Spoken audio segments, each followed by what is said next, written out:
नमस्कार आप सभी को। मैं नेहा दहिया त्रिदिशाएं क्लासेस के इस यूट्यूब प्लेटफॉर्म पर आप सभी का हार्दिक स्वागत करती हूं। और आज हम करने जा रहे हैं त्रिदिशाएं क्लासेस के द्वारा लाई गई जनवरी 2025 की important current affair MCQ series. इसका एक पार्ट हमने ऑलरेडी पढ़ लिया है, वीडियो चैनल पर अपलोड कर दी गई है। जिन लोगों ने नहीं देखी अभी तक वो जाकर चैनल पर वीडियो जरूर देखें। इसके अलावा इस बुकलेट का पीडीएफ और फ्लिप बुक दोनों टेलीग्राम चैनल पर अपलोड कर दी गई हैं। जिन लोगों ने अभी तक नहीं देखी है वो जाकर जरूर देखें और अपना फीडबैक जरूर दें। इसके अलावा लिंक आपको डिस्क्रिप्शन बॉक्स में इस वीडियो के मिल जाएगा, वहां से भी डायरेक्ट आप डाउनलोड करके पढ़ सकते हैं और इसका बेनिफिट उठा सकते हैं।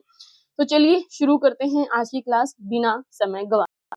उम्मीद है ये सीरीज आप लोगों को अच्छी लगेगी और वीडियो अगर अच्छी लगे तो लाइक कीजिए, कमेंट कीजिए, शेयर कीजिए। कोई डाउट कोई क्वेरी है तो आप हमें कमेंट सेक्शन में बता सकते हैं, हम आपका समाधान करने की जरूर कोशिश करेंगे। यहाँ पर सबसे पहला जो क्वेश्चन है आप लोगों को दिया गया है, with which country did India sign a digital payment partnership agreement in January 2025? किस देश के साथ में भारत ने digital payment partnership agreement sign किया है 2025 का? यूनाइटेड अरब अमीरात, फ्रांस, जापान या सिंगापुर, इनमें से किस देश के साथ भारत ने डिजिटल पेमेंट पार्टनरशिप समझौता साइन किया है? तो इसका जो सही उत्तर होगा वो होगा सिंगापुर। भारत और सिंगापुर ने मिलकर के यूपीआई और पे नाउ को आपस में जोड़ने के लिए, भारत का क्या है यूपीआई और उनका एक सिस्टम चलता है जिसे हम कहते हैं पे नाउ, इन दोनों को जोड़ करके डिजिटल पेमेंट साझेदारी को औपचारिक रूप से मजबूत किया है। और ये एक रियल टाइम जो ट्रांजेक्शन है उसको पॉसिबल करेगी, जिससे कि जो एनआरआई इंडियंस है वहां पर रहने वाले या जो छोटी मोटी कंपनियां एमएसएमईज हैं उन सभी को काफी इससे फायदा मिलेगा। इससे क्या होगा, डिजिटल पेमेंट पार्टनरशिप से ये एक फिनटेक डिप्लोमेसी का एग्जाम्पल है जो बहुत ही कम ट्रांजेक्शन फीस रहेगी और 24/7 जो क्रॉस बॉर्डर पेमेंट्स है उसको ये एबल करता है। इसके अलावा जो एनआरआईज हैं उनको सपोर्ट करेगा, माइग्रेंट वर्कर्स हैं उनको सपोर्ट करेगा। इसके अलावा एनकरेज करेगा इंटरनेशनल जो हमारे रिलेशंस होते हैं किसी भी कंट्रीज के साथ में, और साथ ही भारत की जो लीडरशिप है उसको स्ट्रेंथन करेगा ताकि जो डिजिटल पब्लिक इंफ्रास्ट्रक्चर है उसको और बढ़ावा दिया जा सके। उम्मीद है ये क्वेश्चन का सभी डाउट आप लोगों को क्लियर हो गया होगा। ये इसकी एक्सप्लेनेशन है, आप पढ़ सकते हैं। नेक्स्ट क्वेश्चन है, with which Indian city was awarded the city for life 2025 award in January 2025? किस भारतीय शहर को सिटी फॉर लाइफ 2025 का पुरस्कार दिया गया है? हैदराबाद, पुणे, भुवनेश्वर, इंदौर। ये हैदराबाद के सामने ए ऑप्शन है तो आप देख लीजिए, यहाँ पर नहीं लिखा है, टाइपिंग एरर है। तो किस भारतीय शहर को सिटी फॉर लाइफ 2025 अवार्ड दिया गया है? तो आपका जो राइट आंसर है वो है भुवनेश्वर को दिया गया है। भुवनेश्वर को इस पुरस्कार के लिए इसलिए चुना गया क्योंकि यहाँ पर जो हरित आवरण है यानी जो ग्रीनरी है बहुत ज्यादा है, क्लीन एनर्जी है, स्मार्ट सिटी टेक्नोलॉजी है, इन सभी को बहुत अच्छे तरीके से वहां पर लागू किया गया है। साथ ही यह शहर वातावरणीय स्थिरता और नागरिकों की अनुकूलता के मामले में सबसे ज्यादा आगे रहा है। इसीलिए भुवनेश्वर को इस एक्सीलेंस के लिए ये पुरस्कार मिला है। सस्टेनेबल अर्बन प्लानिंग है वहां पर, use of information of technology for city management, climate resilient infrastructure, ये सभी चीजों को जोड़ करके इसे ये पुरस्कार दिया गया है। उम्मीद है ये आप लोगों को समझ में आ गया होगा।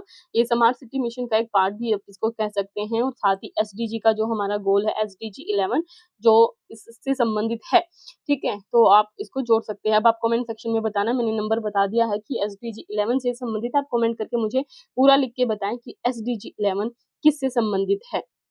मैं एक बारी फिर भी थोड़ा हिंट दे देती हूँ, सस्टेनेबल सिटीज एंड कम्युनिटी से ये रिलेटेड है। नेक्स्ट क्वेश्चन पे बढ़ते हैं। नेक्स्ट क्वेश्चन है हमारा, in January 2025 India establish the new age infrastructure fund. पहली स्टेटमेंट है। दूसरी स्टेटमेंट है, this fund is created primarily for the modernisation of railway and defence infrastructure.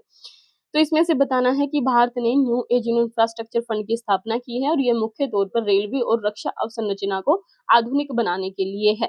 Hindi मैंने आपको बता दी। अब इसमें से बताना कौन सी इसकी जो स्टेटमेंट है वो सही है, एक, दो या दोनों या कोई भी नहीं। तो यहाँ पर जो इसकी स्टेटमेंट्स हैं वो दोनों ही बोथ आर करेक्ट स्टेटमेंट है। पहली भी स्टेटमेंट ठीक है, इंडिया ने एस्टेब्लिश किया है न्यू एज इंफ्रास्ट्रक्चर फंड और ये जो फंड है मुख्य तौर पर रेलवे की और जो रक्षा अवसंरचना है यानी डिफेंस इंफ्रास्ट्रक्चर है, उनको मॉडर्न बनाने के लिए यानी आधुनिक बनाने के लिए शुरू किया गया है।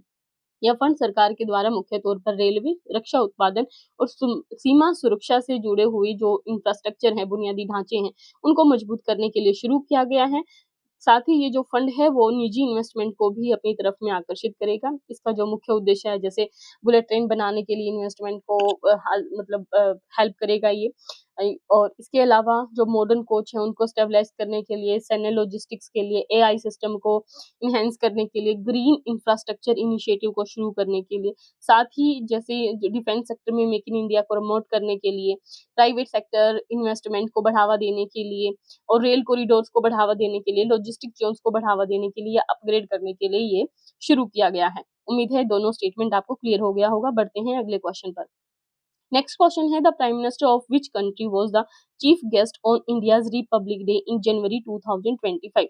ये क्वेश्चन यहाँ पर गलत मार्क कर लीजिए, ये यहाँ पर जो दिया गया है इसकी एक्सप्लेनेशन, साथ ही ये पीडीएफ में भी इसको स्टार मार्क कर लीजिए, क्योंकि पीडीएफ में भी आप लोगों को 2024 का डेटा दिया गया है। दरअसल क्वेश्चन नंबर 24 होने की वजह से और यहाँ पर जनवरी 2025 होने की वजह से थोड़ा सा कंफ्यूजन क्रिएट हो गया था। तो इसका जो आंसर मिलेगा आपको पीडीएफ में फ्रांस मिलेगा, जो कि गलत है, क्योंकि 2024 में फ्रांस रहा था यहाँ पर, लेकिन क्वेश्चन में पूछा गया था जनवरी 2025 में भारत के गणतंत्र दिवस में यानी रिपब्लिक डे समारोह में कौन मुख्य अतिथि रहा था। तो प्रेसिडेंट थे प्राबोवो सुबिंतो, ये इंडोनेशिया के थे, इंडोनेशिया के थे। इसको मैं कमेंट सेक्शन में भी आपको मेंशन कर दूंगी पिन करके। इसके अलावा आपको ये जो टेलीग्राम चैनल है वहां पर भी अवेलेबल करा दी गई है ये करेक्शन, आप वहां से इसे करेक्ट कर सकते हैं। तो इंडोनेशिया के राष्ट्रपति प्रबोवो सुबियांतो भारत के 76वें गणतंत्र दिवस कौन सा मनाया गया था, आपकी बार 76 रिपब्लिक डे मनाया गया था, उसके मुख्य अतिथि रहे थे। ये भारत और जो आसियान कंट्रीज हैं उनके बीच में एक स्ट्रेटेजिक रिलेशनशिप को दर्शाता है, खास तौर पर अगर हम बात करें इंडो पैसिफिक रिलेशनशिप्स के नजरिए से, या इंडिया की जो एक्ट ईस्ट पॉलिसी है उसके नजरिए से भी अगर आप देखेंगे तो ये उन संबंधों को काफी मजबूत करता है। नेक्स्ट हमारा क्वेश्चन है, what is the main objective of the blue green initiative which started in January 2025। तो ब्लू ग्रीन इनिशिएटिव शुरू किया गया है, बताना है आपको कि ये पहल क्या है। Blue green initiative controlling marine pollution, increasing rural drainage and green cover, setting up hydro electric power plants, creating shelters for marine life. इसमें से आपको बताना है कि ब्लू ग्रीन इनिशिएटिव का मुख्य उद्देश्य क्या है। तो ब्लू ग्रीन इनिशिएटिव मुख्य तौर पर जो ग्रामीण जल निकासी यानी increasing rural drainage and green cover और हरित आवरण को बढ़ावा देने के लिए ये शुरू की गई है। और इस पहल का जो मुख्य उद्देश्य है वो गांव के स्तर पर जल की निकासी या फिर जो तालाब हैं, पुल हैं, ठीक है, उन पुलों का या तालाब का पुनरुद्धार करना, वृक्षारोपण को बढ़ावा देना, इन सभी को वहां पर बढ़ावा देना। इससे क्या होगा, एक तो जो ग्रामीण क्षेत्र हैं उनको बाढ़ से सुरक्षा मिलेगी, या फिर जो भूमि का जल है उसको रिचार्ज करने में, भूजल रिचार्ज करने में हेल्प होगा, ठीक है। इसके अलावा मनरेगा के जरिए रोजगार को भी बढ़ावा देने में ये काफी मददगार साबित होगी ये ब्लू ग्रीन इनिशिएटिव। स्पेशली ये एक डिसेंट्रलाइज करता है ड्रेनेज सिस्टम को, क्लाइमेट प्रूफ इंफ्रास्ट्रक्चर को बढ़ावा देने के लिए है ये, और साथ ही जो नेचर बेस्ड वाटर सॉल्यूशंस हैं उनको भी बढ़ावा देगा। अब आप मुझे बता सकते हैं पानी से संबंधित या स्वच्छ पानी से संबंधित हमारा एक एसडीजी गोल है, एसडीजी गोल, और वो एसडीजी गोल कौन सा है मैं बता देती हूँ। एसडीजी 13 में क्लाइमेट एक्शंस की बात की गई है, ये उससे एक संबंधित है। आप मुझे बता सकते हैं कि पानी से संबंधित जो हमारे एसडीजी गोल्स हैं, ठीक है, उसमें से कौन सा है और कितने एसडीजी गोल्स हैं, ये कमेंट करके हमें जरूर बताएं। बढ़ते हैं अगले क्वेश्चन पर। अगला क्वेश्चन है, ये भी स्टेटमेंट बेस्ड है। इंडिया लॉन्च्ड मिशन समुद्र रक्षा इन 2025 जनवरी। भारत ने जनवरी 2025 में मिशन समुद्र रक्षा लॉन्च किया है। इसका जो मुख्य उद्देश्य है वो it aims to strengthen natural disaster response capabilities in the maritime domain. इसका जो उद्देश्य है वो समुद्री क्षेत्र में प्राकृतिक आपदा प्रतिक्रिया क्षमताओं को मजबूत करना है। तो बताने कौन सी स्टेटमेंट सही है, क्या दोनों स्टेटमेंट सही है, केवल एक स्टेटमेंट सही है, या दूसरी स्टेटमेंट सही है, कोई भी नहीं है। तो यहाँ पर देखिए अब ध्यान से, ये दोनों ही स्टेटमेंट इसकी सही है, क्योंकि मिशन समुद्र रक्षा भारत सरकार की एक समुद्री रक्षा और आपदा प्रतिक्रिया क्षमता को बढ़ावा देने की रणनीति है, मैरीटाइम डोमेन में शुरू किया गया है। इसके अंतर्गत खास तौर पर जो साइक्लोन आते हैं उनके अलर्ट जारी करने के लिए जो प्रणाली सेटअप की गई, यानी चक्रवात चेतावनी प्रणाली, उसको अपग्रेड करना है, यानी अर्ली वार्निंग सिस्टम को मॉडर्नाइजेशन करना है। साथ ही जो कोस्टल स्टेट्स हैं उन सभी में राहत केंद्र स्थापित किए जाएंगे, मरीन रेस्क्यू कोऑर्डिनेशन हब बनाए जाएंगे, रियल टाइम कमांड हो सके या फिर कंट्रोल हो सके ऐसा इंफ्रास्ट्रक्चर को डेवलप किया जाएगा। साथ ही नेवी जो, और इसके अलावा जो एनडीएमए है, जो हमारा national disaster management agency authority है, ठीक है, वो सभी, और जो कोस्ट गार्ड है उन सभी का यहाँ पर एक संयुक्त संचालन देखने को मिलेगा, एक ज्वाइंट फ्रेमवर्क के तौर पर ये काम करेगा। तो ये दोनों स्टेटमेंट यहाँ पर इसकी सही हैं। इसकी एक्सप्लेनेशन आप पढ़ लीजिए। नेक्स्ट क्वेश्चन पे हम चलते हैं। What was India's rank in the Global Innovation Index released in January 2025? 2025 में भारत ने नवाचार को लेकर के नहीं, ग्लोबल इनोवेशन इंडेक्स, ग्लोबल नवाचार सूचकांक जारी हुआ है, उसमें भारत की जो रैंकिंग है वो कितनी आई है, 35, 40, 42 या 46? तो इसका जो सही आंसर है वो होगा 40th रैंक आई है इंडिया की ग्लोबली इसमें। और इसको जो जारी करने वाला संस्थान है वो है WIPO, ठीक है, विश्व बौद्धिक संस्थान जो है, जो इन सब की सुरक्षा करता है।